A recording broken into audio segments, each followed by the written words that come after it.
And we are live. Welcome back to us, Dr. Vincent, After Hours Edition. And I know we are a day late, but better late than never. How are you today, Christian? I'm very well, and I have to apologise. It's my fault for being a day late. That's why he's talking so softly. Can you speak up, please? Oh, sorry about that. I've been a little bit under the weather, but I'm feeling a lot better now. Have you been taking your active phenolics every day? Well, in fact, what I do is I do take it every day. I take the powder, and when I feel I'm getting a bit sick or when I'm actually got symptoms of illness, then I double the dose. So I think it does help. Look, you can never say for sure. You know the science better than I do, but I feel for me, it kind of does help with the recovery. Well, scientifically, it does help not only preparing your body against illnesses or getting sick, but what it does, it also helps your immune response when it comes to your inflammatory response. And not only that, it actually does shorten the amount of days or time that you are actually sick. You know, one of the most frequently asked questions when it comes to our active phenolics powder, you probably can guess this, Christian, is that whether or not they can put it in cold water as well as warm and hot water without it impacting the benefits or the power, the potency of the antioxidants. And it actually it's really mind-boggling that people are still asking that because we have said that so many times that it is engineered to withstand high temperature processing, even up to 141 degree. But I guess the reason why people kept asking is because there are products out there that can't even withstand 40, 50, or 60 degrees Celsius. Well, I think I'm a bit of an outlier because I actually just take it straight from the tub in a powdered form on a spoon. That's how I do it. Probably about a tablespoon of it. You do have to have a certain tolerance. My dad does it too. Well, you have to have a certain tolerance for having a fine powder kind of in your mouth, which I don't mind, and it's got a nice flavour, so I don't have any problem. But there's probably lots of people who maybe don't want to put a tablespoon of powder in their mouth. I know my dad, who uses it religiously every morning, has it on his breakfast. He puts it on his breakfast. And my grandma takes it in the form of tea. So she would put 2 teaspoons in like hot water as if she was making like a herbal tea and then just sip it in the morning. I think I just can't be bothered going to the effort, so I just take it. I just take it as it is. Anyway, each their own. But today, I thought that it's very topical and thematic that we are talking about our bodies and illnesses or getting sick, because I think everybody think that they know what happens when we get sick, how we get sick in terms of contracting common flu, influenza, or developing some kind of like disorder due to inflammation or the scary stuff, right? But you asked me this morning, and I thought that it would be a good topic for our podcast today about illnesses. So hit me out with your questions. okay. So I guess the real, the first one is that is it true that sort of vitamin C, for example, keeps away the common cold and is kind of the best thing to prevent illnesses? It is true. It is true scientifically that vitamin C helps our body to recuperate. It helps our body to repair itself. And what it is that it is an essential nutrients that our body cannot make on its own, that our body requires to repair the tissues and the cells in our body. I don't know if you know the story how vitamin C came into medical or scientific knowledge. That was because the British Navy, all these sailors suddenly get scurvy, and getting sick without being able to recuperate or recover while they're out in the sea. And the reason is because they lack the fresh fruit and vegetables. And at that time, the remedy was that to give them slices of lemons. So they suck on lemons, and suddenly all of these illnesses that at the time was like mysterious were alleviated. And the reason why I'm telling you this story is because when we look into the amount of vitamin C naturally found in a lemon wedge, for example, it is so much less compared to a tablet of vitamin C that you get now from the bottles. However, the difference is that the vitamin C for the majority of vitamin C supplements that you get from the supermarket, health food stores, or even so-called practitioner brand, they are actually synthetically made in the lab. They're ascorbic acid or Yeah, variant of the ascorbic acid. So vitamin C actually has this other really, really cool name. The actual proper name for vitamin C is Ascorbic acid. ascorbic acid. I just think that sounds like the coolest thing ever. Except that is artificially made in the lab when it comes in the tablet form. The difference between vitamin C that you get from fruits and vegetables, like lemon, oranges, kakadu, for example, apples, is that the vitamin C conformation is a lot more stable coming from the whole food. Okay, so if I'm getting this right, you are saying that the vitamin C tablets that you would buy in a shop or whatever comes from Compounds made from the lab. They are synthetically made. They are chemicals. Chemicals. So the combination of chemicals that produces ascorbic acid powder, I'm assuming. Yes. And what's the color of ascorbic acid powder? White. It's white. So it is so crazy that... But all the vitamin C tablets are orange. Oh, there's this thing called colorant, Christian. Why would they put that? I am not. Why would they put that in That's vitamin because C people tablets? associate vitamin C with oranges, with lemons, with citrus, and the crazy thing is that there is not an ounce of any of that thing that they're trying to sell you that is actually in the product. There's no oranges, there's no lemons, there's no... For the vast majority of it, no. And but it still works for people. I mean, we're saying yes, it's a synthetic compound. Let me give you an example. Let me give you not an example, an analogy, a better way to understand the reason why I have a lot of reservation when it comes to vitamin C that comes in the form of tablet chewables or things like that. Is because when you take vitamin C tablets, the next time you go to the toilet, it changes the color of your urine. It becomes really yellow, bright yellow, or neon yellow sometimes. That is a sign that your body is rejecting all of this synthetic vitamin C that your body cannot absorb, cannot metabolize, and therefore cannot utilize. All of the excess things that your body cannot absorb will put a extra workload and burden on your liver and in your kidney, because both of these organs need to work really hard to get rid of them, to flush them out from the body. Otherwise, they become toxic compounds. Hang on a second. This phenomenon is not actually observed or seen when you eat oranges or lemons or drink margarita, for example. It doesn't matter when you eat like 5 or 6 mandarins. It doesn't turn your urine yellow. And that's because your body recognizes the conformation of this vitamin C in the whole food form, that it can be used, it can be absorbable, it can be utilized by your body. And that, I would argue, scientifically, is a better source of your vitamin C. So in a naturally occurring lemon or whatever, is it still ascorbic acid? Is it still that? It's just naturally occurring ascorbic acid instead of synthetic ascorbic acid? When it comes to the chemical conformation and structure, yes. Strictly speaking, yes. And that's the reason why food manufacturers, food brand or supplement brand can get away by saying that their vitamin C's are natural, because they're actually not natural. There's a classification under the law that they can be classified under, which is natural identical, which means that when you break it down, when you take apart everything, the chemical structures are the same.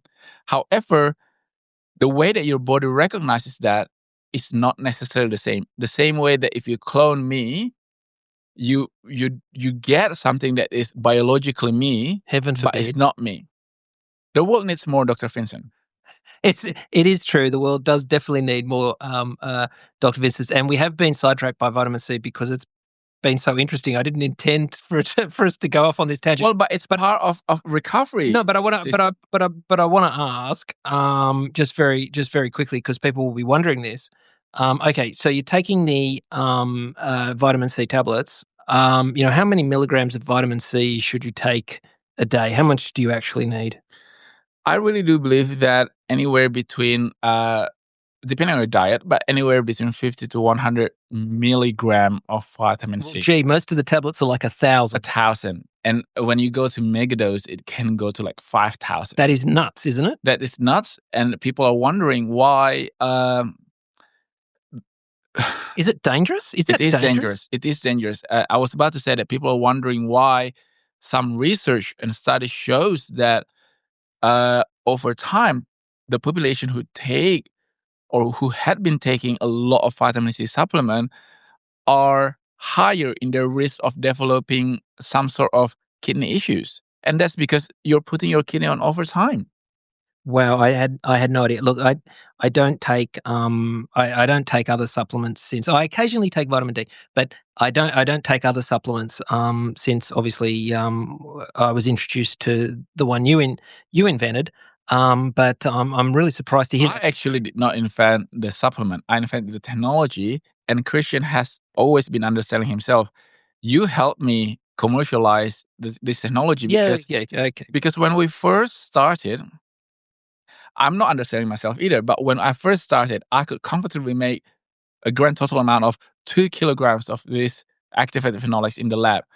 And Christian's background is engineering, and I remember this because on one hand, having a patented technology makes you feel that you're on top of the world for like 5 seconds, because after the 5 second lapse, you then realize that you had to build the machinery to produce this extraction process, because the fact that you have the patent, means that no one has ever done that before. So there you go. And naturally extracted Naturally extracted using only using nothing, nothing but nothing water. else but only water. So nothing synthetic about it. The powder is entirely natural. It is entirely natural. It is the only antioxidant supplement in Australia, and I would say, to the best of my knowledge, in the world, that people who are um, very, very young, so children, elderly, women who are pregnant and breastfeeding, can safely take, because antioxidants usually are made either synthetically in the lab or extracted using chemical solvent from natural sources, but the process is chemically heavy and chemically involved. So those extracts are not suitable for people who are after who want their body to absorb the antioxidants, but more so for people who are sensitive, or at the sensitive stage of their lives. Say people who are pregnant, breastfeeding, elderly, young kids. Those are the people who are a lot more vulnerable towards this antiquated technology that involves a lot of chemical solvent. Okay, so just to bring this all back on track, because we were originally going to talk about illness in the body, we've got sidetracked That is the reason. now That is the reason why onto usually we two have different script, things. and today we have no script. And I mean, I said to Christian, I said that we have to do an episode today, because we're not only we're late for one day. It was supposed to be published yesterday. If we don't do it today, you won't hear from us until next week. And I value the time that you invest in waiting for our episode, because for me it's like a weekly appointment with you. Okay. So the takeaways, though, are those synthetically sort of developed things like, those ascorbic acid, vitamin C tablets. Your body is pretty smart, and it's going to recognize to some extent that they are synthetic, and it's going to move the you know the The excess app. the excess out. It's going to use some of it, but it's going to move Yes. the excess out. Okay, no worries.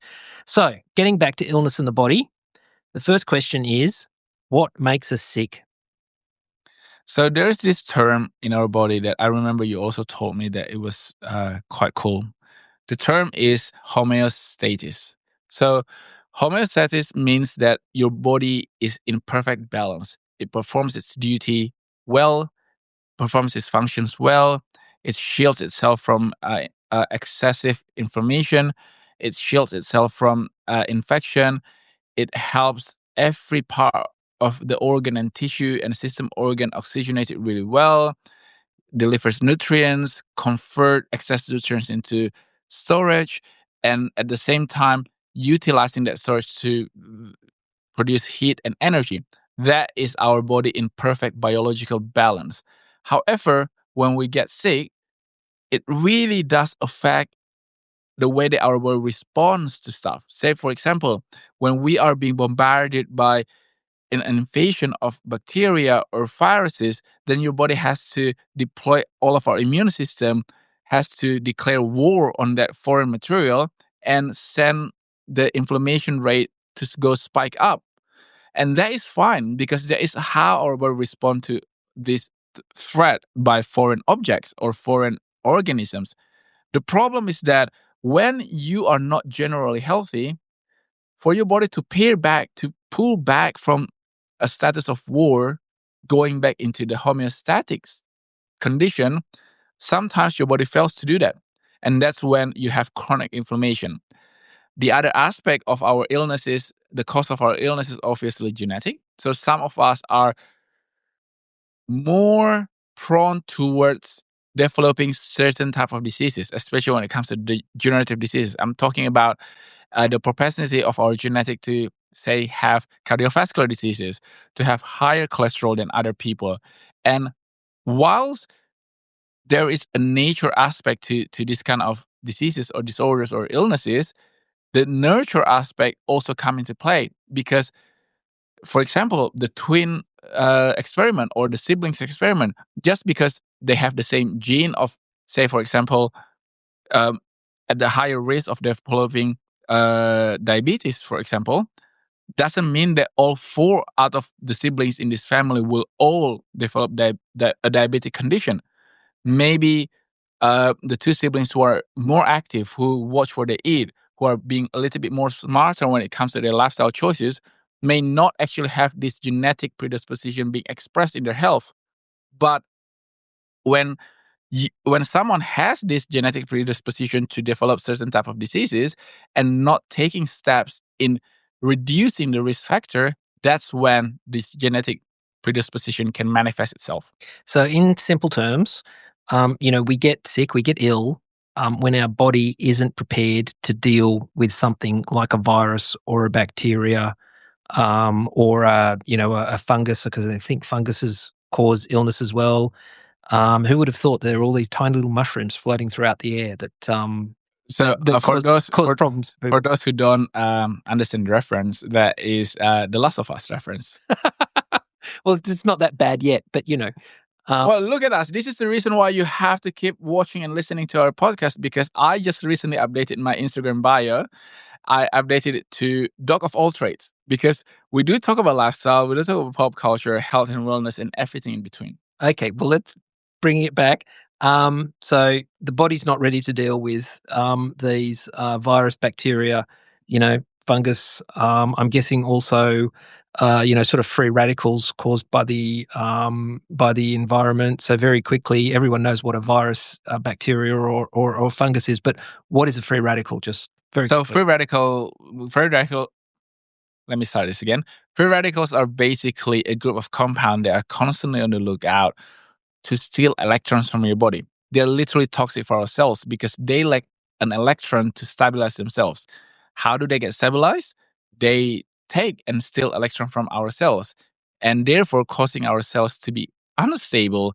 And that can cause a lot of issues because an unstable cells basically will then cause the surrounding cells becoming unstable as well. And this domino chain of effect will put a lot of pressure onto our cellular system. And eventually, if this is being left unchecked, it can cause cellular mutation. And in some cases, the mutated cells can be cancerous. Okay, so in terms of bacteria, viruses, and fungus, the way that the body can prepare for those things, am I right to say, is that's what immunization is about. That is correct. That's how they get the body to prepare for Yes. those things, so you don't get sick When you are or as talking sick. when you are talking about preparation, it literally is a preparation or a training ground. So the same way that you practice before the test, the same way that you do a rehearsal dinner before the actual wedding dinner, the same way that you practice your speech before an important presentation, your body needs that too when it comes to fighting off diseases that are caused by infection, things like bacteria, virus, and fungus. They need to be able to learn the moves of this enemy, the strategy of this enemy, because especially when it comes to viruses infect our body by a very smart mechanism. It basically comes and hijack our own cellular system and uses our own system to then replicate themselves in the body. So the body immune response need to be able to recognize certain moves or certain strategies by these foreign objects or foreign entities to be able to counterattack, to be able to protect ourselves from this invasion. And that's what vaccination and immunizations do. They help our body by giving our body a weakened version of these diseases, so bacteria or virus, so that our body will win in this sort of kind of rehearsal fight. And by doing that, the next time your body immune response is being faced off with the real threat in the real world, it has been prepared. It knows all the moves. It can deploy counterattack. And the same way that mRNA technology, for example, for vaccination, whilst it doesn't contain the weakened virus to train our immune response, it has that mRNA is basically a genetic coding that is being deployed to train our immune system to know how to better deploy our counterattack to make sure that we don't get terribly sick. Okay, so this might be a really unfair question, and I didn't give you a completely no warning of it. So there are obviously things that you can get immunized against, but there's some very common bacteria that you can't immunize against, and if you have it in the body, you get sick. Am I right? By saying things like E. coli and Salmonella, like the really common bacteria. If you get that into your body, how you can't be immunized against that? Or are you slightly immunized against it, but it just overwhelms you? How does all that work? So when it comes to E. coli or Salmonella or say Helicobacter pylori, those are the types of bacteria that cause issues in the body by not only causing a systemic infection, it also does a localized infection. So E. coli, for example, majority of the cause of this infection would be like dirty water or unhygienic food practices. And Salmonella is from things like raw chicken or raw egg with with the chicken that is unvaccinated or unclean in terms of the practices. So the reason why we are not vaccinated against that is due to the way that our body is responding to that. Sometimes you can't really train our immune system to fight off certain types of disease or certain type of bacteria the same way with fungus, for example, because it is just depending on how your body ability to fight off that disease right there, right then. It doesn't create an imprint memory on your immune response. The other thing that I also should mention is that in terms of our body system immune response memory, say for example whooping cough, you need to get vaccinated every 10 years, and ideally your body will be able to remember that, but you need a booster to remind your body how to fight off this disease. So your body is just like us in terms of our brain. When you are being given a mathematical test and you've been practicing for that, but the test never comes. 10 years in the future, you probably forget how to solve How to do quadratic equations. There you go. I was very good at quadratic equations in high school, but if you put one in front of me now, I'd be in a lot of trouble. And the other aspect of this is that sometimes you are just being faced with mathematical question that you simply do not know how to fix it. But if you have a solid foundation in mathematical skills, you can at least try to fix it, or you can fix partially half of the problem. The same way that running a small business, you cannot be prepared for every situation. But if you have a solid team, solid foundation, it may take you a little while to solve a unique problem, but having those foundational skills takes you 50% there. That's the same thing with Salmonella, for example. Okay. So we've talked about, sort of bacteria, viruses and fungus and the sort of response to that and immunization. And then obviously there's the treatment options and antibiotics and things like that. Just going back to free radicals, what is the preparation response to free radicals? The preparation response is to make sure that your body's indigenous antioxidant system is working really, really well. Our body is really good at fighting a free radical attack. However, we live in a world where the amount of the free radicals being dispersed out around us is a lot higher in proportion to our own body's ability to neutralize free radicals. That's why we need antioxidants, and antioxidants can come from fruit, vegetables, activated phenolics, minerals, vitamins. However, you need to make sure that your body is able to utilize these antioxidants because unfortunately, some antioxidant supplements can actually override our own body's indigenous antioxidant response. And number one, it makes our body become dependent to this external intake or input of antioxidant. Number two, it can actually cause chaotic scenario in our body because if our body is confused, our body is a lot more vulnerable to the attack. And this is all happening at a cellular level. At I the mean, cellular level. this is really like getting to the brass tacks. This is Yes, and cellular stuff. every day, your body literally is being faced with oxidation with every breath that you take because oxidation is caused by a chain of reaction that involves oxygen. As you know, human, our body requires oxygen as we respire, as we breathe, and oxygen is really, really important for our cellular mitochondrial activities to produce energy. That's the reason why we age because our body has to go through this process of being broken down and repair itself every day. There's one thing in our genetic makeup that is called the telomere in our DNA. The telomere is basically the part of our DNA and in the cellular system that keeps on replacing and renewing itself. You can measure the length of the telomere. The shorter it is, it means that the closer that particular cell is to death. The longer it is, it means that the ability of this cell to renew and regenerate itself is still quite high.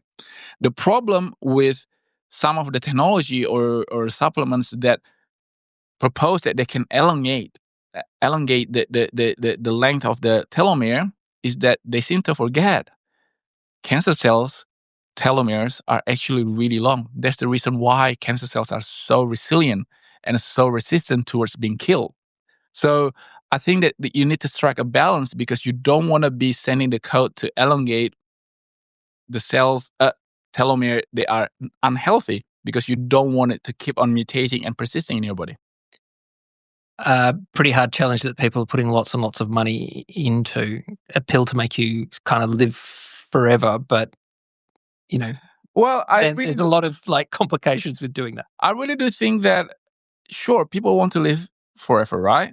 But at least for now, with the technology that we have, it is a lot more wise to aim to live healthier and happier. And hopefully you can live healthily and happily for long term.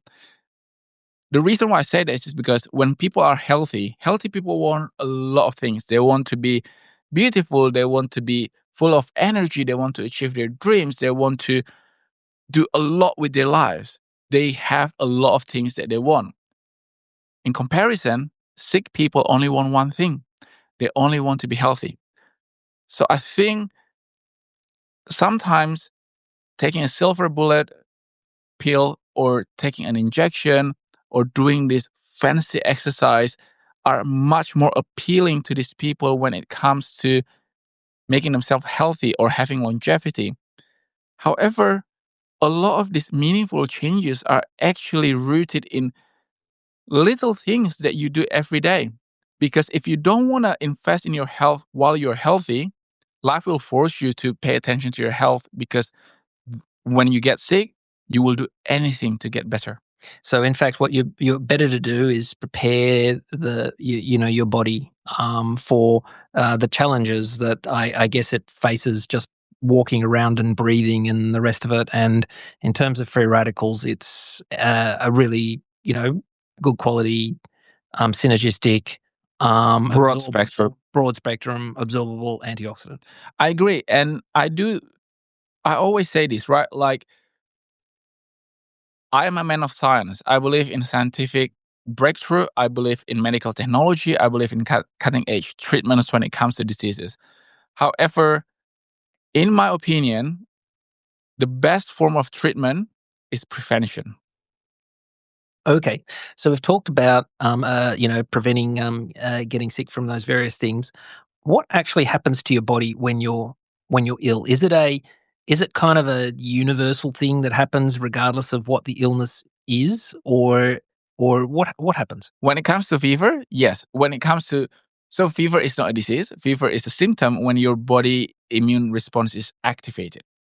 So one of the way to tell whether or not your sickness is a type of infection is whether or not you have a fever. Not in all cases, but this is a general rule of thumb. So when your body is under attack, usually the immune response has been deployed.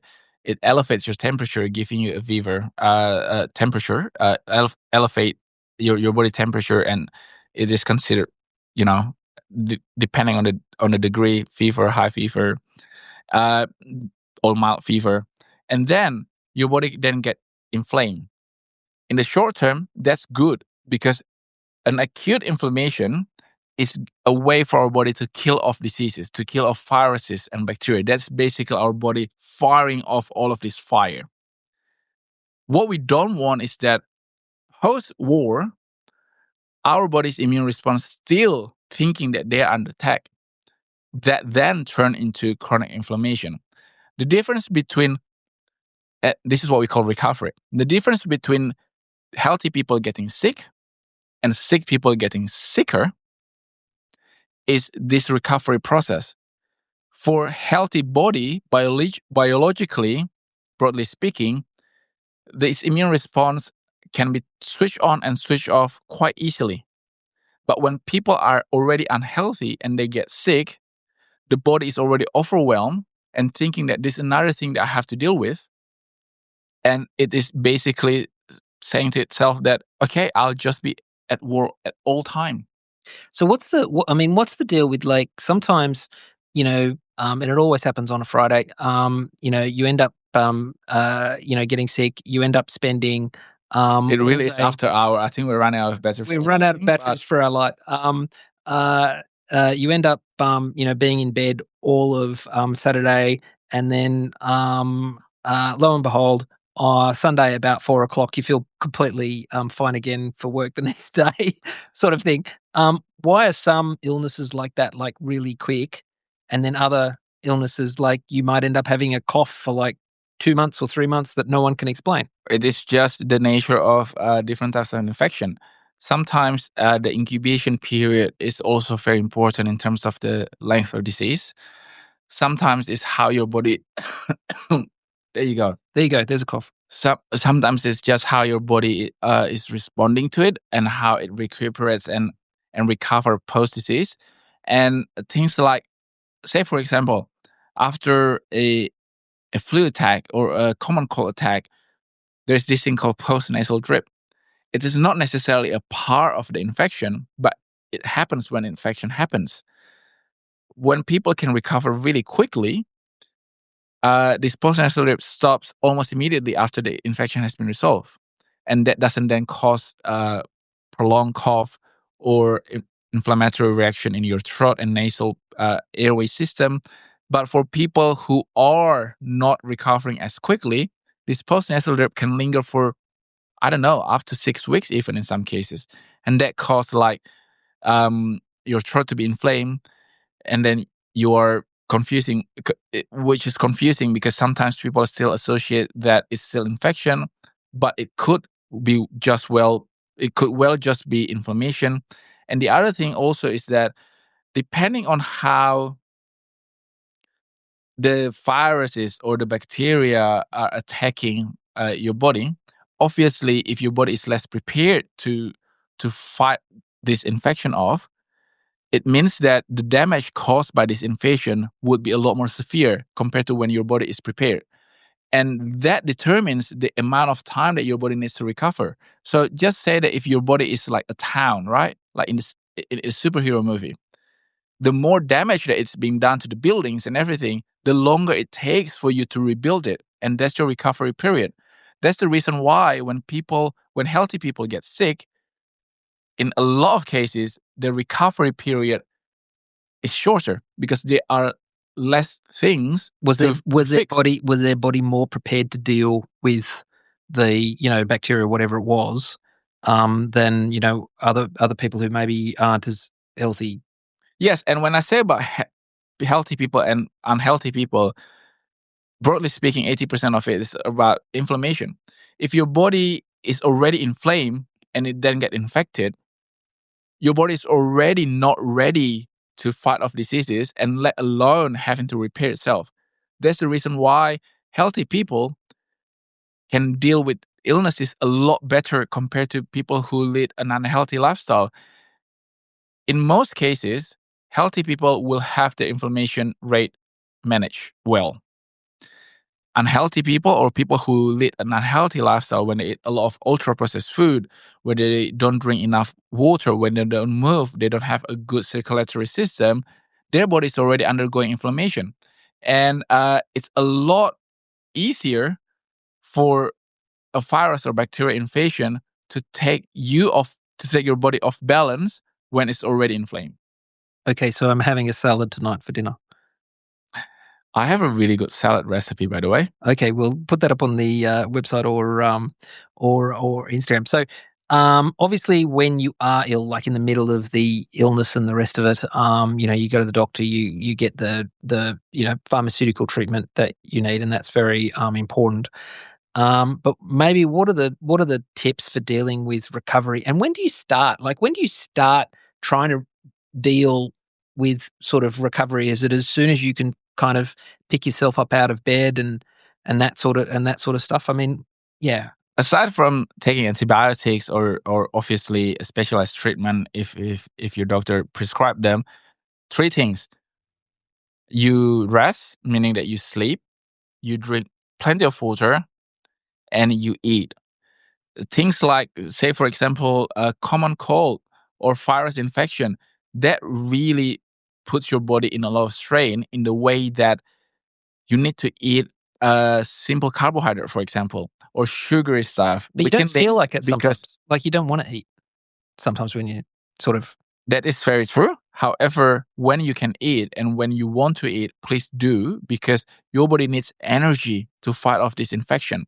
And things like coughing, for example, or sneezing, the amount of energy that your rib cage and your intra intra rib muscular system that has to work to perform coughing, for example, that takes a lot of toll and energy.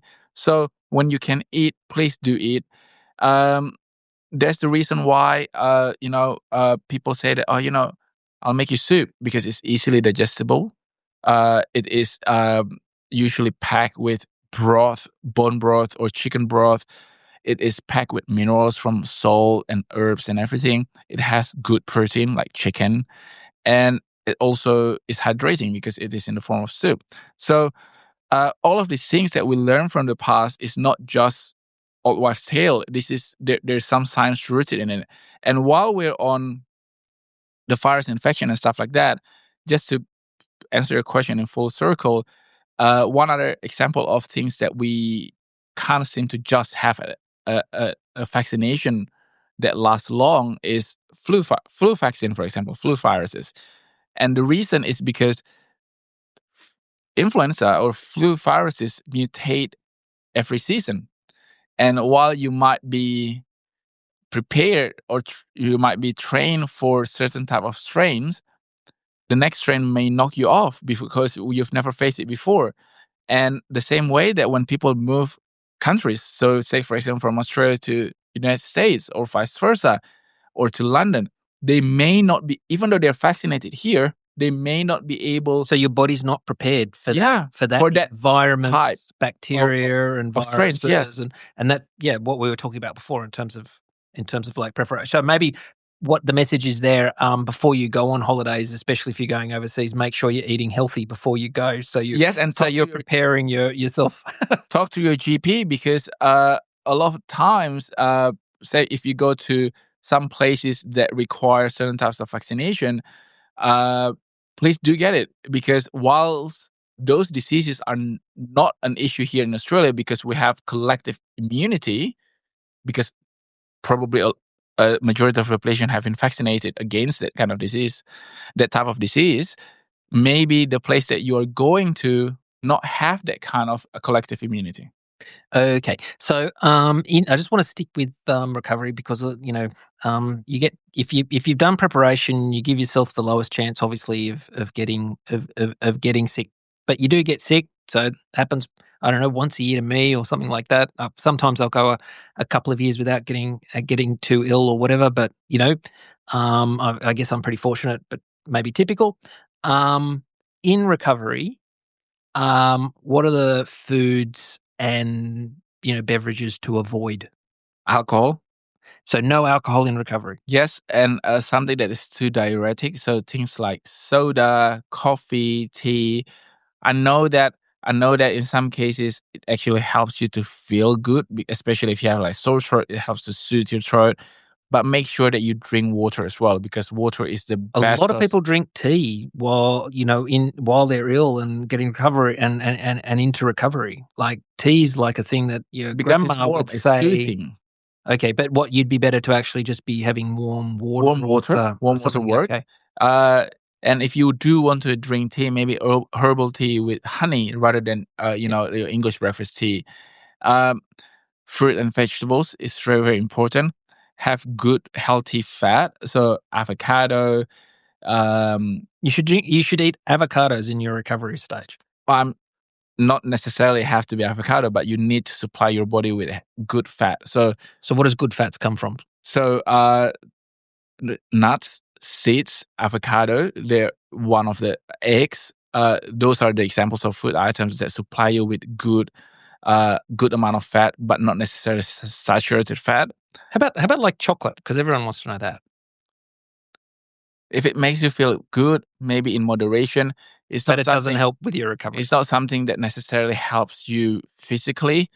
It does help you mentally, because when you get sick, you obviously have to look after your physical health, but at the same time, you also have to look after your spirit, because people who have good spirit, it doesn't matter what kind of illness is that person is experiencing or suffering from.